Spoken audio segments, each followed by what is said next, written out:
Break के बाद आप सभी का एक बार फिर से स्वागत है सी न्यूज भारत में। नमस्कार, मैं हूं रत्ना।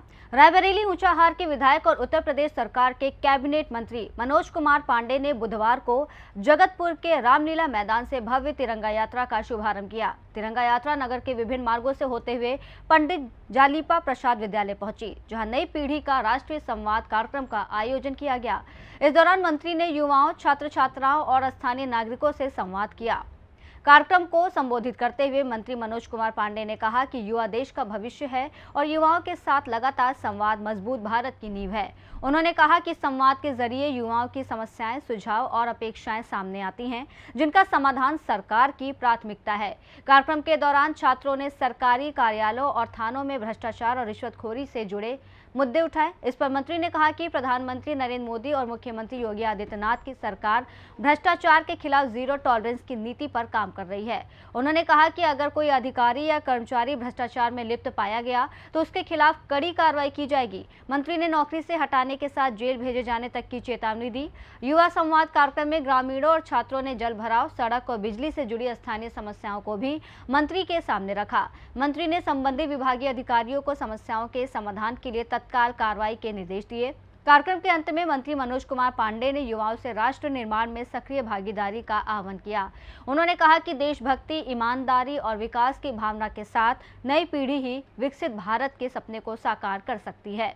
सीधे संवाद हुआ, उन्होंने अपनी भावनाएं भी बताई, अपनी दिक्कतों को भी बताई और उन्होंने सराहना भी किया भारत के प्रधानमंत्री जी के कार्यों के और उत्तर प्रदेश के मुख्यमंत्री जी के। ये यूथ हमारा भविष्य है, ये हमारे कल है और इन यूथ के साथ संवाद होना जरूरी है।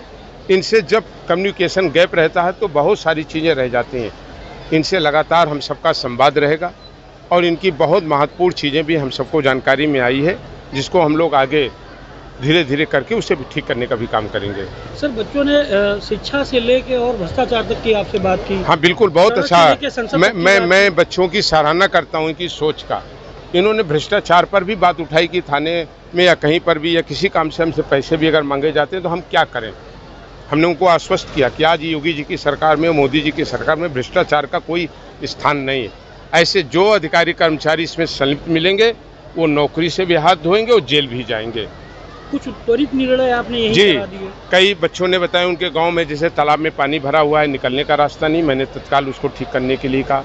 कुछ ने सड़कों के बारे में कहा, कुछ ने विद्युत व्यवस्था को ठीक करने के लिए कहा। उसके लिए भी मैंने संबंधित अधिकारियों को निर्देश दिए हैं कि उसे तत्काल ठीक किया जाए।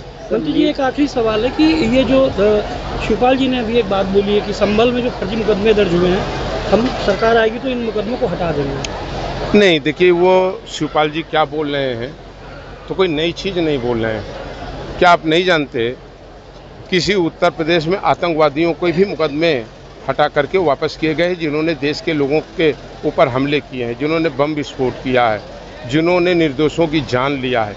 तो ऐसी पार्टी से आप क्या अपेक्षा करते हैं? राष्ट्रभक्ति की अपेक्षा करते हैं?